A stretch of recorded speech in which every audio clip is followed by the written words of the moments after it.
touch the sound of silence. And in the naked light I saw 10,000 people maybe. People talking without speaking, people hearing without listening, people writing songs that voices never share, and no one dared disturb the sound of silence. Fool said, you do not know. Silence like a cancer grows. Hear my words and I might teach you. Play my arms and I might reach you.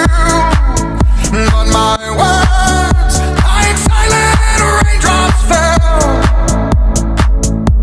and echoed in the wells of silence.